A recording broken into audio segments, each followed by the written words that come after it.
va donc aller maintenant dans notre deuxième partie, si vous voulez bien. On va se lever. Alors, on va lire donc dans Genèse, particulièrement la deuxième partie de ce message, le cri contre Sodome. Alors, il y a le cri contre Sodome et Gomorrhe. Genèse, chapitre 18, et nous lisons particulièrement à partir du verset 20. Genèse 18, verset 20. Et l'Éternel dit, le cri contre Sodome et Gomorrhe s'est accru, et leur péché est énorme. C'est pourquoi je vais descendre et je verrai s'ils ont agi entièrement selon le bruit venu jusqu'à moi. Si cela n'est pas, je le saurai. Les hommes s'éloignèrent et allèrent vers Sodome, mais Abraham se tint encore en présence de l'Éternel. Amen.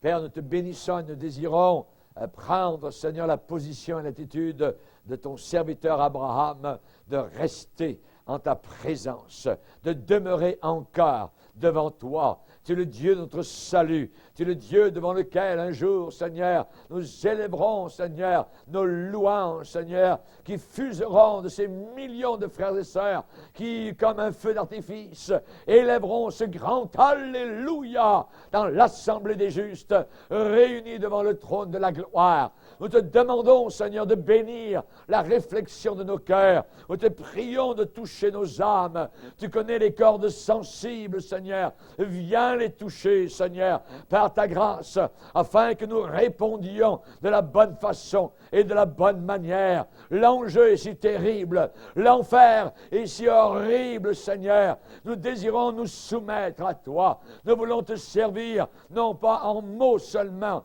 mais en action. Nous désirons, Seigneur, démontrer par nos actions, que nous te servons. Nous voulons porter du fruit digne de la repentance. Et nous ne voulons pas simplement prétendre être des chrétiens. Seigneur, nous savons que simplement le nom de chrétien peut tellement être galvaudé, Seigneur, roulé dans la boue, qu'il ne veut plus rien dire. Nous voulons être, Seigneur, authentiques. Nous voulons être intègres. Nous voulons être fidèles. Nous désirons te servir jusqu'à la fin, car ce que l'on demande d'un intendant, c'est qu'il soit trouvé fidèle, rempli de foi jusqu'à la fin. Nous te demandons ces choses dans le nom puissant du seul Sauveur du monde entier, ton Fils Jésus-Christ de Nazareth. Amen. Et tout le peuple dit Amen. Gloire à Dieu. On peut s'asseoir, frères et sœurs. Alléluia. Nous continuons donc particulièrement dans l'esprit donc du début de ce grand message. Nous avons vu particulièrement donc que Dieu a fait des reproches à différentes villes de son époque.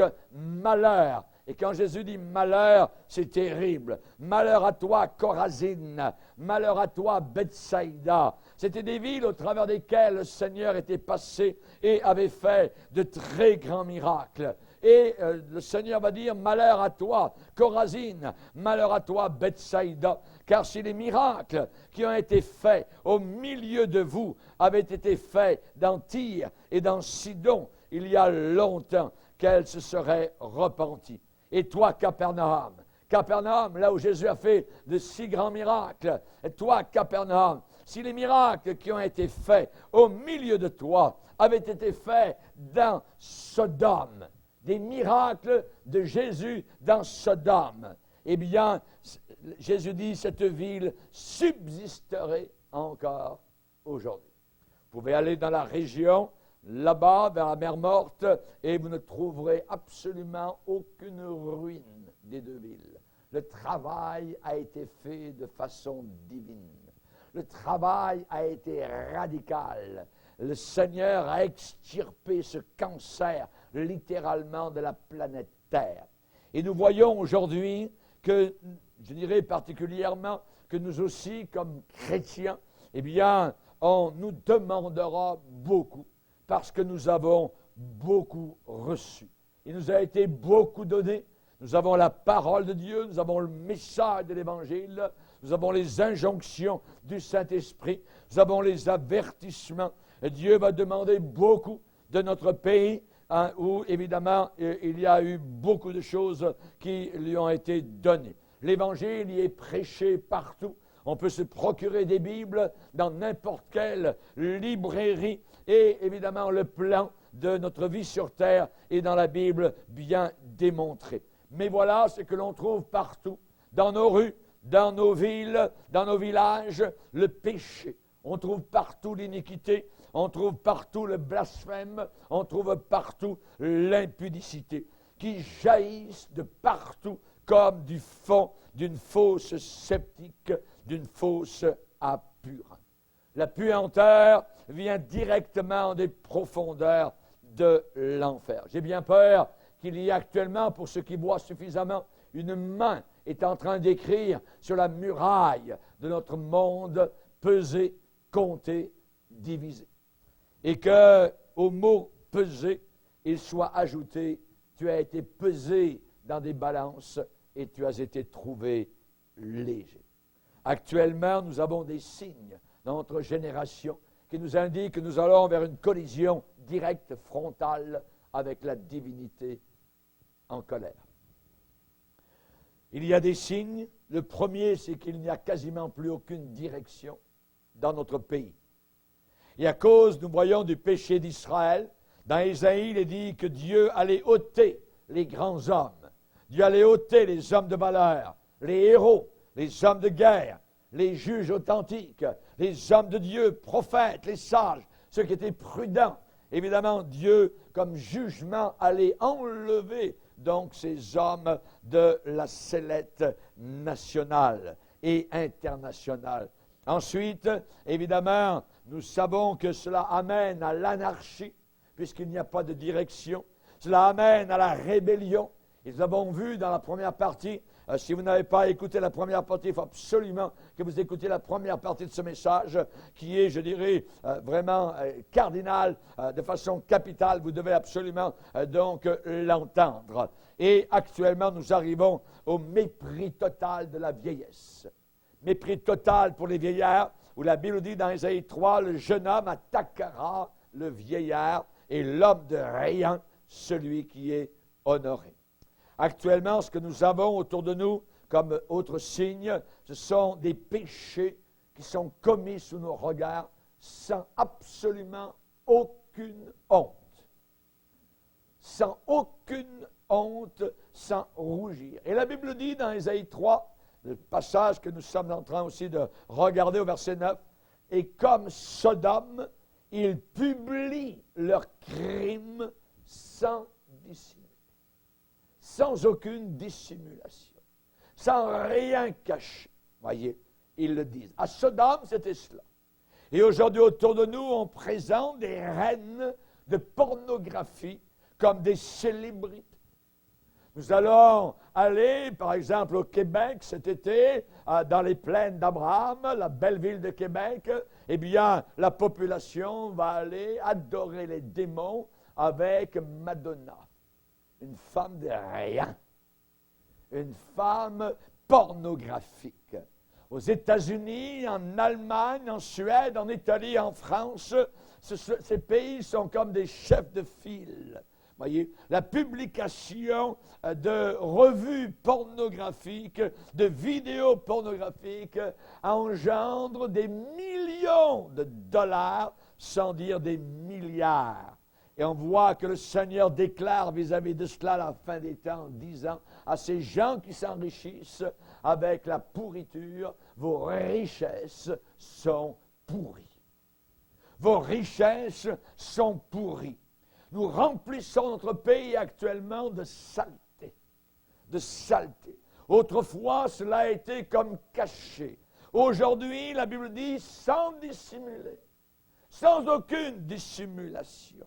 Et l'apôtre Pierre en parle au chapitre 2, dans sa deuxième épître, verset 13. Ils trouvent leur délice à se livrer au plaisir en plein jour. En plein jour. Et Pierre va dire, hommes, ce sont des hommes tarés. Qu'est-ce que ça veut dire, des hommes tarés? Voyez? Les hommes tarés, ce sont des hommes qui ont des tares, Comme vous avez des pommes, des fruits qui ont des tares. Ça veut dire que ce sont des fruits pourris. Les hommes tarés, ça veut dire ce sont des hommes déchets. Ce sont des hommes corrompus. Ce sont des hommes vicieux. Hommes tarés, hommes souillés. Aujourd'hui, le mariage est moqué. Le mariage est totalement ridiculisé. Combien de personnes aujourd'hui vivent-elles ensemble sans être mariées? Alors que la volonté de Dieu dit que le mariage soit honoré de tous, parce que Dieu jugera les impudiques, les adultères. Dieu va juger, cela veut dire va condamner ce qui est contre, ce qui est à l'encontre de la volonté de Dieu, qui est le mariage. Quand vous avez plus de 50% des foyers aujourd'hui qui sont en plus victimes de divorce, imaginez, quelque chose de terrible dans notre pays. Lorsque certains présidents des États-Unis a été élu, le même jour où il a été élu, des centaines de couples homosexuels ont été mariés par un pasteur lui-même homosexuel. Quand une génération arrive à ce point-là, cette génération, que ce soit un gouverneur, que ce soit un président, cette personne est en train de lever le poing, son petit poing, contre le Dieu éternel. Et de dire, moi je me fous complètement de ce que tu peux penser, moi je vais faire de cette façon-là, et ainsi de suite. Voyez, chers amis, toutes les secondes en plus, et toutes les 24 heures par jour, il y a en Amérique du Nord quelqu'un qui essaye de se suicider. C'est abominable. Toutes les secondes. Voyez. Et vous vous demandez peut-être pourquoi. C'est simple.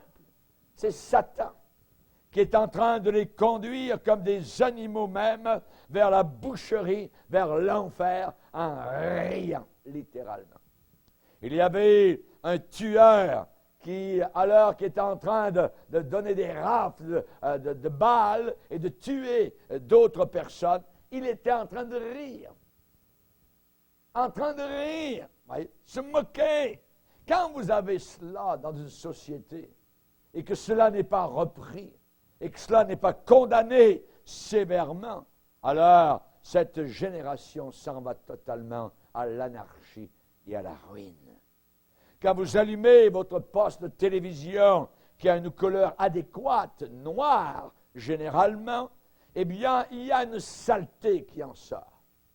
Il y a une saleté qui en sort, voyez. Si elle ne sort pas tout de suite, elle va sortir. Vous attendez 5 minutes de plus, ça va sortir la saleté, la pourriture, voyez.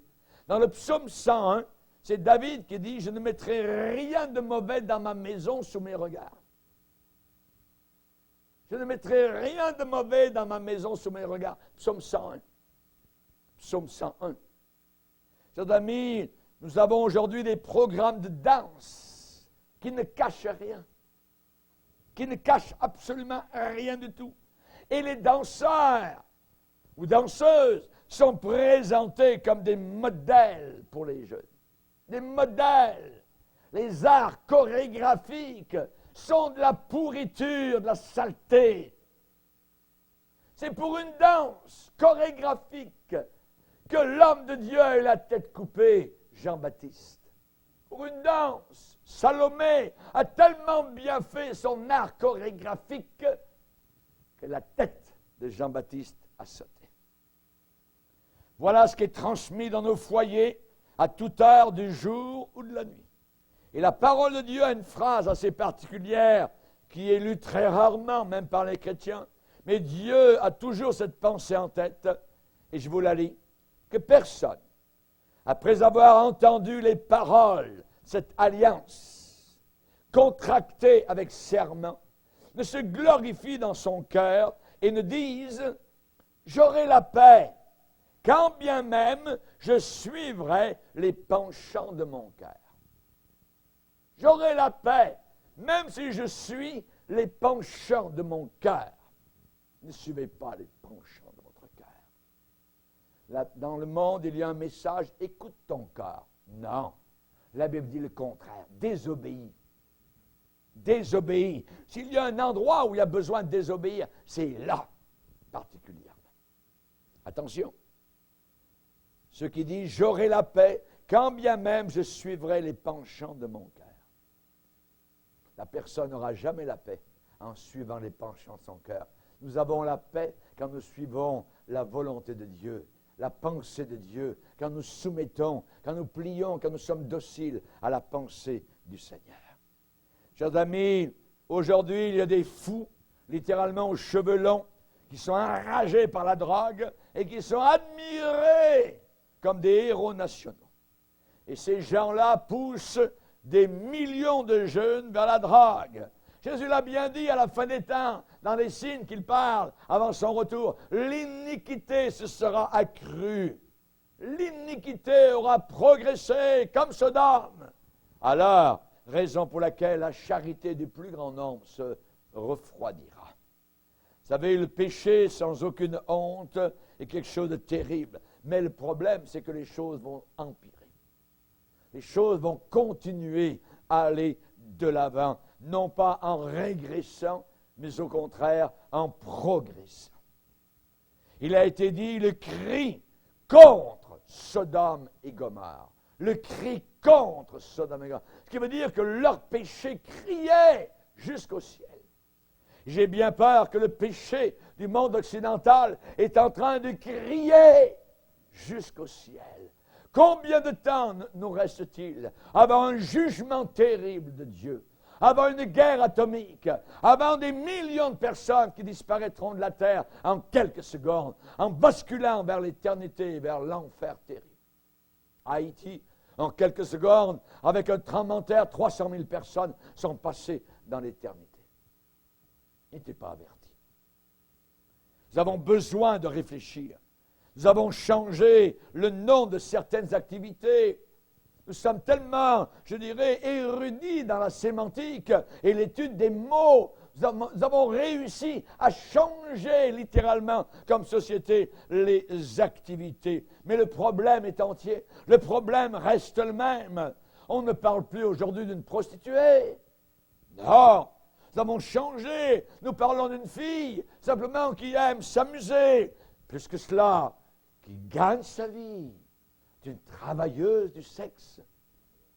Et bientôt, elle va essayer, cette chère dame, littéralement, à avoir, je dirais, un syndicat. Si elle pourrait être syndicalisée, peut-être avoir, pourquoi pas du chômage au cas où elle manquerait de travail.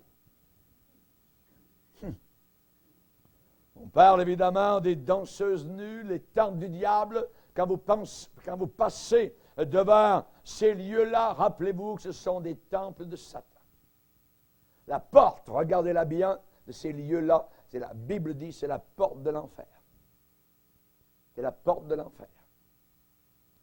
Chers amis, l'ivrogne n'est plus un ivrogne. Non, l'ivrogne est devenu soudainement un malade. Il est malade. C'est un alcoolique. On va l'envoyer chez Léa, là-bas. Voyez, qui appelle Dieu comme tu veux, tout ça, appelle-le comme tu veux, pas grave. Non, non. L'ivrogne est devenu un alcoolique. Mais la Bible garde les mots en disant, rappelez-vous, aucun ivrogne n'entrera dans le ciel. Aucun ivrogne. La Bible ne dit pas un malade. Un malade peut aller au ciel. Mais pas un ivrogne. L'ivrogne n'est pas un malade. C'est un pécheur. C'est un perverti. C'est un pervers. C'est écrit dans le premier livre de Samuel, où le sacrificateur a vu une femme qui était en train de pleurer, de prier pour avoir un bébé. Et l'homme l'a regardé parce que juste ses lèvres bougeaient comme ça. Elle priait Dieu dans sa douleur. Et lui a dit, laisse passer ton vin. Il a pensé qu'elle était ivre, qu'elle était saoule. La dame qui s'appelait Anne a dit, monsieur, non, je ne suis pas perverse. Je ne suis pas une femme perverse. Ce qui veut dire, je ne suis pas une ivrogne. Je ne suis pas un ivrogne, c'est un pervers. Un alcoolique, c'est un pervers. Gardez les mots, c'est très important. Parce que le moment où les mots ne veulent plus dire les mêmes choses, nous avons deux sortes d'évangiles. Et c'est très dangereux. C'est très dangereux. Aucun ivrogne n'entrera dans le ciel. 1 Corinthiens chapitre 6, verset 10. L'homosexuel n'est pas un homosexuel, c'est un gay. Voyez? Moi, je pensais qu'être gay, c'était être joyeux. Voyez? Aujourd'hui, les gens ne veulent plus même dire ce mot, je suis gay. Voyez? Ça veut dire je suis joyeux. Moi, je suis gay, j'ai la joie du Seigneur. Mais je ne suis pas un homosexuel. Mais aujourd'hui, on a changé les mots, ou même on a inventé les mots. N'oubliez pas que être homophobe, ça n'a jamais existé auparavant. C'est un mot qui n'a jamais existé il y a 50 ans. C'est tout nouveau, ça. On a inventé un mot pour ceux qui combattent l'homosexualité. Chers amis, et on nous dit qu'un homosexuel, c'est quelqu'un qui a hérité cela par hérédité. Jamais de la vie. Jamais de la vie. Nous sommes tous des pécheurs, et c'est un péché de plus, un homosexuel. Et il n'y a aucun efféminé qui rentre au ciel. Aucun. La Bible dit que là aussi, c'est une perversion, c'est une infamie. La Bible dit aussi que c'est une confusion. Tu ne coucheras jamais avec un homme comme on couche avec une femme. C'est une confusion. C'est une confusion totale. Voyez? Une abomination aux yeux du Seigneur. Et Sodome et Gomorrhe et les villes voisines qui se livrèrent à des vices contre nature, contre ce que la nature nous enseigne, sont donnés en exemple, subissant la peine d'un feu éternel. N'oubliez pas le mot éternel. Ce n'est pas une petite affaire. Un voleur, ce n'est plus un voleur, c'est un kleptomane. Voyez. Mais on ne tient pas le voleur pour innocent, nous dit la Bible. On ne tient pas le voleur pour innocent. Un rebelle, non, ce n'était pas un rebelle. On a changé ça. C'est un militant engagé dans les manifestations. Un militant engagé dans les manifestations. Ça, hein? On a changé ça. Nous, on appelle ça des rebelles. Un paresseux n'est plus un paresseux. Où est-ce que vous entendez le monde parler de paresse? Jamais de la vie. Un paresseux, mais non. C'est un bénéficiaire d'un programme pour lutter contre la pauvreté. C'est un bénéficiaire d'un programme gouvernemental pour lutter contre la pauvreté. Il ne fait rien. Il est debout toute la nuit. Hey, il attend son chèque. Le 30 du mois ou le 1er du mois. Ah, ça c'est important. Et au bout de 3 jours, il n'a plus rien. Ce n'est pas un paresseux, c'est un bénéficiaire. Autrefois, le péché est un scandale public. Il n'y a pas longtemps. Maintenant, le péché est une marque, je dirais même de distinction. Ça distingue la personne par rapport à son péché. N'oubliez pas qu'il a été prophétisé qu'à la fin des temps, la plupart des gens seraient ennemis des gens de bien. Ennemis des gens de bien. C'est en train d'arriver. Ça va nous frapper aussi de front tant que nous serons encore sur cette terre. Aujourd'hui, les adolescents se vantent de leur maladie vénérienne. À l'école, on leur pourvoit pour les condoms. Le condom est notre sauveur pour notre société. C'est ça qui va nous sauver. Oublie jamais ton condom. Abominable. Une abomination. Ce n'est plus honteux aujourd'hui de donner naissance à un bébé sans être marié. Où est le mal? Où est le mal? Donner naissance à un bébé sans être marié. Auparavant, c'était une honte. Et c'était bien. Ce n'est pas le bébé qui est en faute, mais les personnes. Mais autrefois, le mariage et la pureté étaient 2 des signes de distinction au pays. Le mariage et la pureté. Et maintenant, on plaisante à ce sujet-là. Oh, vous croyez encore au mariage? Les étudiants dans les universités, garçons et filles, vivent ensemble dans des dortoirs universitaires. Et les directeurs d'université ont déjà rassemblé la foule des centaines d'universitaires en disant « Le temps que vous serez sur le campus de l'université, on vous demande de faire un devoir particulier. C'est d'avoir une relation sexuelle avec un garçon ou une fille quelque part du groupe. Et de donner vos impressions. » Actuellement, les dortoirs sont ensemble. Les douches sont ensemble. C'est voulu, c'est exprès. C'est une perversion au plus haut niveau. Et on appelle cela la nouvelle moralité. Ça vient des démons, ça vient de l'enfer. Il a été décrit que le Saint-Esprit nous avertit que dans les derniers temps, beaucoup abandonneront la foi pour s'attacher à des esprits séducteurs par l'hypocrisie de faux docteurs. Un faux docteur, ça peut être un prof d'université. Ça peut être un directeur de campus universitaire. Et le diable s'en sert, littéralement, prescrivant de ne pas se marier. Pas le mariage, pas de mariage.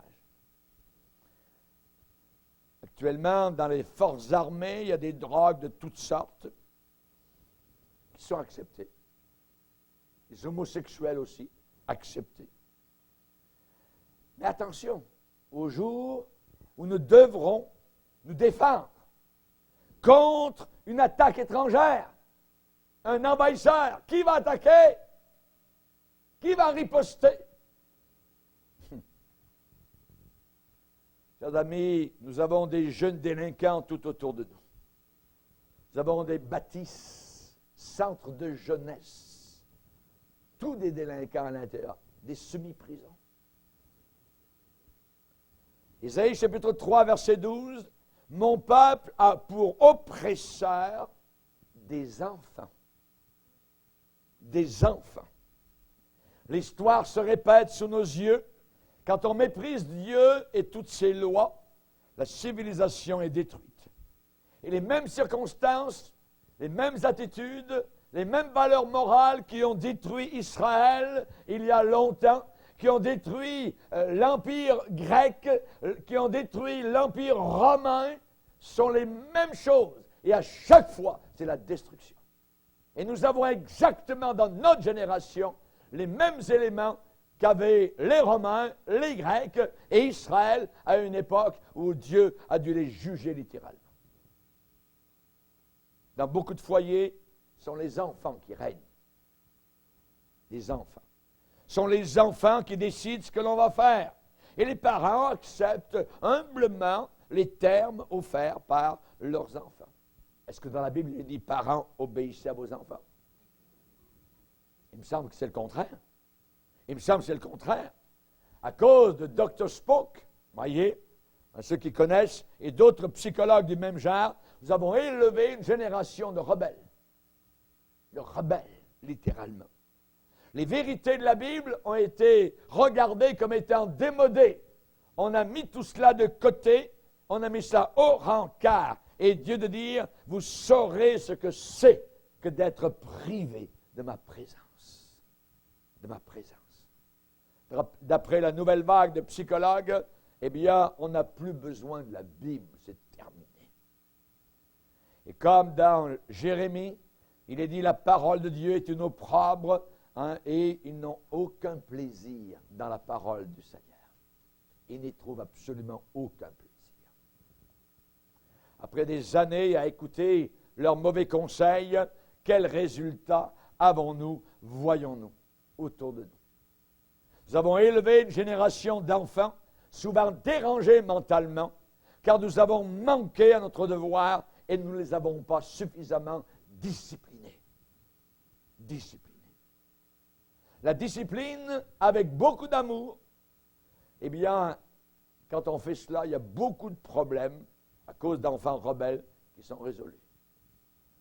Ce n'est pas une solution, je dirais, compliquée, c'est une solution facile. Il n'y a aucune philosophie aujourd'hui que nous avons pour élever les familles, les enfants, aucune philosophie compliquée d'aujourd'hui qui contient un seul gramme de la sagesse trouvée dans la parole de Dieu. La sagesse de la parole de Dieu. Ce livre est le livre de quelqu'un dont l'intelligence est illimitée. Sans limite. Hallelujah. Et je dois m'inspirer de ce livre. En disant, mais voyons, ça n'a quasiment pas de sens. Fais-le! Ne regarde pas. Voyez. Suis ton tableau de bord et tu verras, ça fonctionne. La parole de Dieu fonctionne. Instruis l'enfant dans la voie qu'il doit suivre et plus tard, il ne s'en détournera pas. La folie est attachée au cœur de l'enfant et c'est la verge de la correction qui va éloigner la folie de lui. La verge de la correction. Proverbe 23, verset 13. N'épargne pas la correction à l'enfant. Si tu le frappes de la verge, il ne mourra point. En le frappant de la verge, tu délivres son âme de l'enfer. Tu délivres son âme de l'enfer. Je sais que ce n'est plus du tout à la mode, c'est même interdit aujourd'hui. Voyez, de donner une tape à l'enfant sur ses petites foufounes, voyez, alors que c'est en réalité le meilleur moyen pour lui apprendre la sagesse. Il y a des philosophes, il y a des psychologues, des psychiatres. La majorité de nos enseignants vont rejeter totalement cette idée et s'en moquer. S'en moquer. Malgré tout cela, on doit être obligé d'admettre une chose, voyez, c'est que l'enseignement chrétien, ça marche. Ce que la Bible enseigne, ça fonctionne. Ça marche, gloire au Seigneur. On ne peut pas dire cela des théories intellectuelles et bizarroïdes de ceux qui sont responsables, je dirais, de la plupart de nos problèmes. L'apôtre Paul a dit lui-même, prenez garde que personne ne fasse de vous sa proie par la philosophie humaine et s'éloignant de Christ. Ça, on devient une proie quand on s'éloigne de Christ, de la parole de Dieu. Il faut rester dans les Écritures. Aussi, quand arrive une telle chose, quand arrivent des péchés sans honte aucune, quand arrivent les jeunes délinquants, quand arrivent les rebelles, quand arrive autre chose, nous avons des femmes dominantes. Les femmes dominantes sont une malédiction pour cette génération. Le mouvement féministe est une malédiction à notre génération. Dans Ésaïe 3, verset 12, il dit « Mon peuple, des femmes dominent sur lui. Mon peuple, ceux qui te conduisent t'égarent et corrompent la voie dans laquelle tu marches. » Aujourd'hui, il y a beaucoup de personnes qui sont dans ce qu'on appelle en union libre. En union libre. En réalité, c'est le concubinage, c'est le vrai mot. Voyez, on va dire, tu es encore avec ton concubin, t'es encore, c'est pas de chum, voyez, c'est pas mon ami, hein, non, c'est pas ma fiancée, c'est ton concubin, c'est ta concubine, dis les mots tels quels. Voyez. Une femme qui vivait avec un homme qui ne l'avait pas épousé, elle a élevé ses enfants dans ce milieu-là et éventuellement, ce qui est arrivé, c'est que cette union libre s'est aussi désintégrée. Et son premier mariage s'était déjà terminé par un divorce. Et maintenant, ce genre de femme encourage toutes les femmes à vivre leur vie sans homme. Sans homme. Je ne connais pas tous les détails de cette situation-là, mais je peux vous dire que cette femme a des problèmes. A des problèmes. Vous savez, Dieu a créé l'homme et la femme. L'homme et la femme. Il n'a pas créé Adam et Adam, Ève et Ève. Il a créé l'homme et la femme. Et il a créé l'homme pour que l'homme soit le chef de la famille. On ne pourra jamais changer cet ordre-là. Dieu n'a jamais voulu que l'homme soit un dictateur, évidemment, ou soit un tyran. Mais cependant, Dieu a ordonné que l'homme soit le chef de sa famille. La Bible dit, et je cite 1 Corinthiens 11, 3, « Christ est le chef de tout homme. L'homme est chef de la femme, et Dieu est chef de Christ. » Amen. Ça, c'est l'ordre du Seigneur. Alors, mesdames, que cela vous plaise ou non, c'est le plan de Dieu. C'est le plan du Seigneur. Voyez, c'est le plan de Dieu. Tout autre système amène l'échec des lois de Dieu. Ça fait échouer totalement les lois du Seigneur. Tout autre système, toute autre pensée, toute autre philosophie amène la destruction complète, je dirais, de ceux qui s'opposent au Créateur dans son plan. Les femmes, évidemment, ont leur rôle à jouer. On se rappelle dans la Bible de femmes extraordinaires, comme Déborah, comme Esther, comme la maman de Moïse, Jochébed, Eunice, la maman donc de Timothée, Anne, ainsi de suite. C'est des femmes merveilleuses, qui avaient du nerf solide, qui aimaient Dieu tout leur cœur. Voyez, les femmes ont une position qu'aucun homme ne peut remplir convenablement. Je ne peux jamais remplir la place de mon épouse. C'est impossible, je n'ai pas été fait pour ça. Les femmes ont un rôle unique et particulier ordonné par le Seigneur. Et souvent, on est troublé parce qu'on ne sait pas si c'est marcher dans la rue. Encore, je pense que c'était hier ou avant-hier, mon épouse me dit, est-ce que c'est un homme ou c'est une femme? Oui. On ne connaît plus la différence. On ne sait pas, voyez, si c'est vraiment un homme ou une femme, en toute honnêteté. Il y a les mêmes vêtements qu'on appelle unisexes, voyez, le même genre de coiffure, et tout ce que je peux dire, c'est une personne. Oh, il y a une personne qui vient de passer. Oui, parfois on ne peut pas dire la différence, et je ne pense pas que c'est bien. Dieu veut qu'on voit véritablement donc une différence. L'auteur de la confusion, c'est le diable. C'est Satan, voyez. Vous savez, aujourd'hui, les modes d'aujourd'hui, on aura l'occasion d'en reparler, c'est quelque chose de terrible.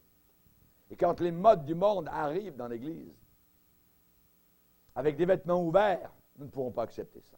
C'est impossible. Dieu demande la décence. Il demande la pudeur. Aujourd'hui, que de filles sont trop peu vêtues. Que ce soit démodé ou pas, les résultats sont évidents. Quels résultats? Les mariages brisés, les adolescentes enceintes, des problèmes mentaux terribles, des suicides, la drogue. Nous avons fait plusieurs missions en France. Un jour, je me rappelle, on était avec le train directement en pleine campagne. Le train s'arrête. On ne nous a pas dit quoi, qu'est-ce qu'il y a là? Boum. On regarde. Mais au bout du train, il y avait des personnes qui s'étaient suicidées. Et on repart. Au bout de 3 quarts d'heure.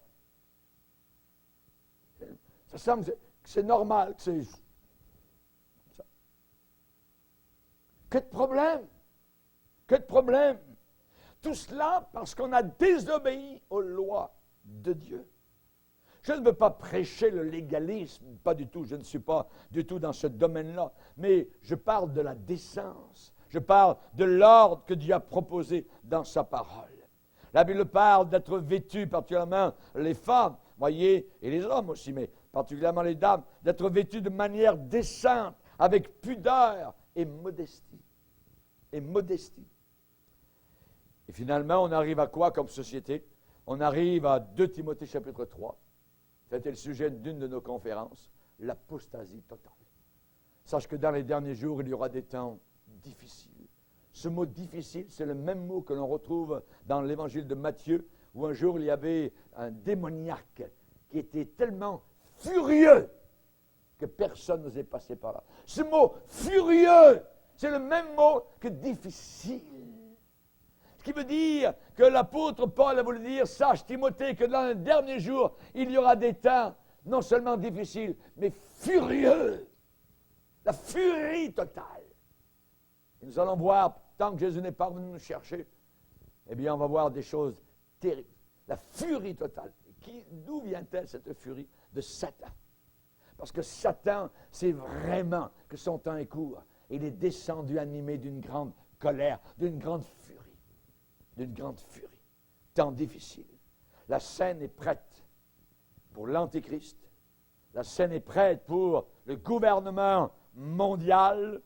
Et l'enlèvement pourrait avoir lieu très bientôt. Très bientôt.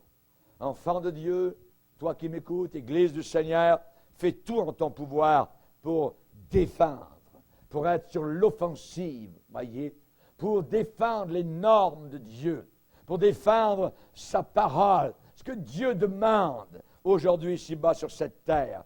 La seule lumière qui brille encore dans le monde aujourd'hui, c'est le chrétien. Jésus dit, vous êtes la lumière du monde.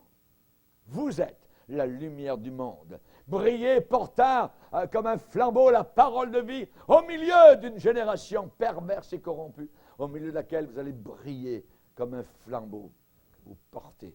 Amen. On a besoin aujourd'hui, encore plus qu'auparavant, de prédicateurs authentiques, vrais, appelés par le Seigneur, avec un fardeau sur le cœur qui les brûle comme un feu véritable. Amen. Jean-Baptiste a été décrit par Jésus comme une lampe qui brûle. Mais pas seulement brûler. Il a ajouté une lampe qui brûle et qui brille.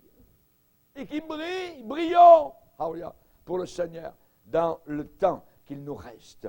On a besoin d'hommes qui soient masculins. On a besoin de vrais hommes virils, pas de mauviettes, pas de poules mouillées, pas de voyous, pas de délinquants spirituels, de blagueurs. On a besoin d'hommes solides du Seigneur. Il y eut un homme envoyé de Dieu, son nom était Jean.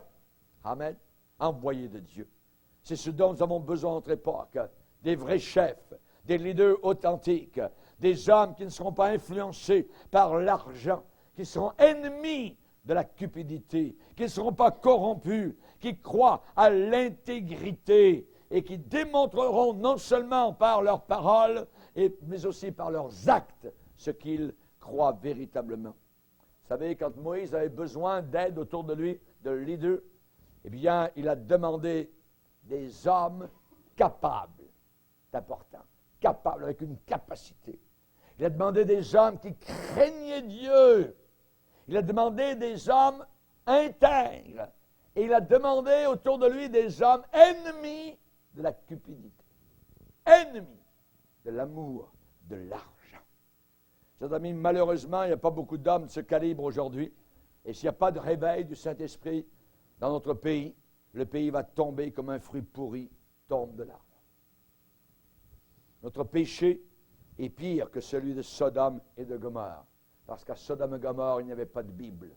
Nous avons la Bible, on peut la lire quand on veut, c'est la pensée de Dieu. Nous n'avons rien d'autre, nous n'avons besoin de rien d'autre. Ce livre, c'est la seule norme dont nous avons besoin ici-bas sur cette terre pour vivre. Alléluia, gloire au Seigneur. La situation est critique de nos jours. La situation, elle est là autour de nous, nous la voyons chaque semaine dans toute son horreur. Notre pays a reçu beaucoup de lumière, l'Évangile est prêché. Et s'il y avait eu 10 personnes à Sodome et Gomorrhe, 10 seulement, voyez, juste, la ville aurait été épargnée. Épargnée. Mais il n'a pas trouvé 10 personnes. Et Dieu a anéanti Sodome et Gomorrhe. J'aimerais vous répéter, vous redire, ce sont les chrétiens véritables, authentiques, nés de nouveau, dans la population de nos pays, qui ont bloqué jusqu'à maintenant la destruction totale. C'est à cause de nous que Dieu n'a pas détruit les païens autour de nous. Ceux qui aiment Dieu, ceux qui croient encore aux anciennes normes de moralité, ceux qui croient en la Bible et la vivent, ces personnes, c'est là le seul espoir d'un pays.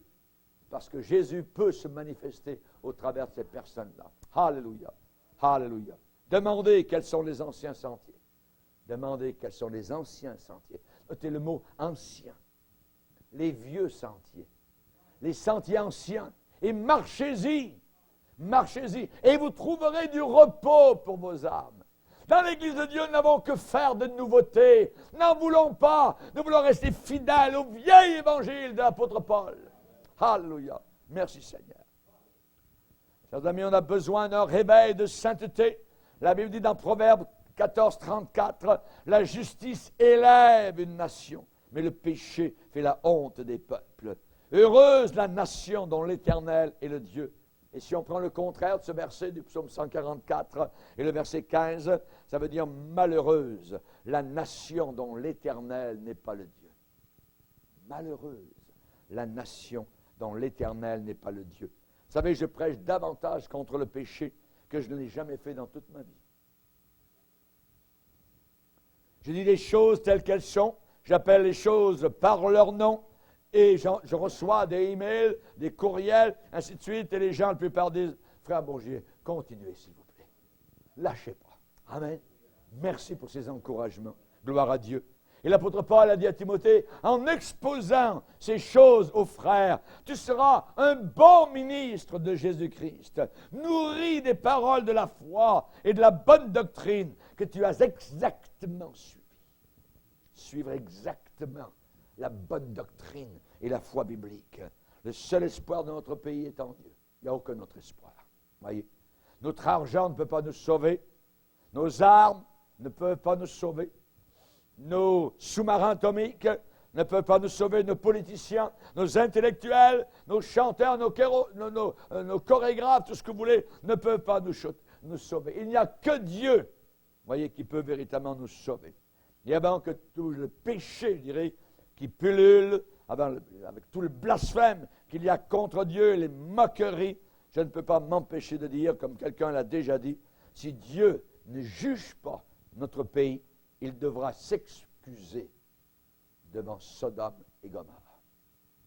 Parce que eux, il les a détruits totalement et ils n'avaient aucune Bible, aucune église, aucune école biblique. Il n'y avait absolument rien du tout à Sodome et Gomorrhe. Il les a détruits. Et nous avons des Bibles par millions. Nous avons, si on veut écouter la parole de Dieu, Internet, des CD, on peut aller écouter des bons prédicateurs, il y en a encore, voyez. Et évidemment, si Dieu ne nous juge pas comme pays, il devra s'excuser en disant, vous les sodomites, je m'excuse.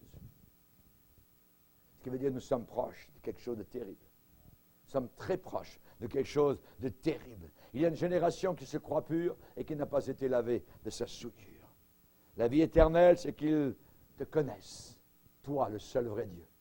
Et du temps des juges, après Josué, est arrivée une génération, nous dit la Bible, qui ne connaissait pas Dieu. Et nous avons là autour de nous une génération qui ne connaît pas du tout Dieu. Même dans certains milieux, vous parlez de Jésus. C'est qui? Il habite où? Il est à quel étage?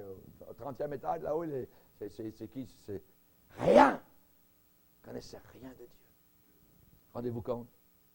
Ceux-ci s'appuient sur leur char, ceux-là sur leur intelligence, ceux-là sur leur psychologie. Nous invoquons le nom de l'Éternel notre Dieu. Eux, ils plient et ils tombent jusqu'au fond de l'enfer.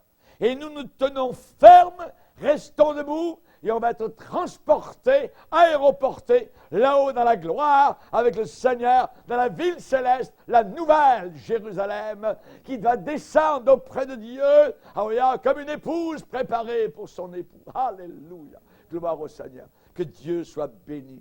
Alléluia. Le diable est un attaquant. La Bible dit de lui résister. N'oubliez pas qu'il est vaincu. Nous devons lui rappeler qu'il a été vaincu à la croix de Golgotha.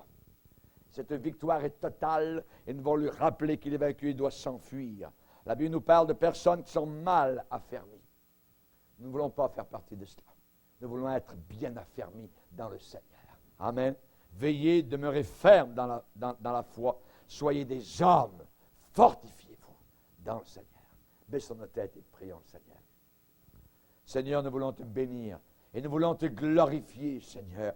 Nous voyons autour de nous tellement de choses dégradantes, indignes, répugnantes, sales.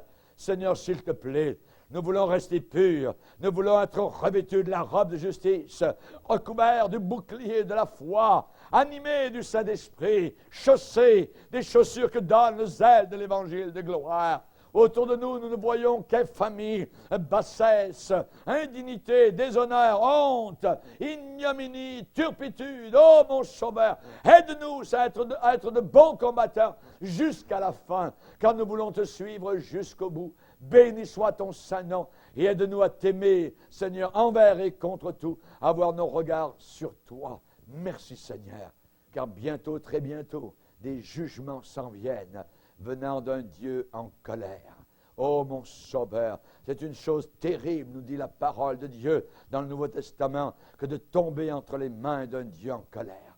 Oh mon Sauveur, nous te prions d'avoir pitié autour de nous des nôtres, de ceux qui ne te connaissent pas. Nous te prions d'en sauver, Seigneur, d'en arracher quelques-uns du feu éternel, Seigneur, comme des tisons arrachés du feu. Oh mon Sauveur, aie pitié dans ta grâce, Seigneur. Te prions de nous aider encore à spécialement prier pour les nôtres, ceux de nos familles qui ne te connaissent pas, ou ceux qui ont déjà connu et qui sont retournés en arrière, ou ceux qui pensent avoir connu et qui ne t'ont jamais donné leur vie. Oh mon Sauveur, nous te demandons et nous prions particulièrement aussi pour les frères et les sœurs de garder ton Église vivante, vaillante, Seigneur, une forteresse, Seigneur, que nous puissions, Seigneur Jésus, être environnés de ta grâce, blindés, Seigneur Jésus, face à l'ennemi, oh Dieu. Alléluia. Nous voulons que ces armes ricochent contre l'armure de la justice, que nous voulons porter avec fierté, avec le casque de notre salut. Merci Seigneur, au nom de Jésus, Amen. Et tout le peuple dit Amen. Alléluia. On va se lever ensemble et on va louer le Seigneur, on va le bénir.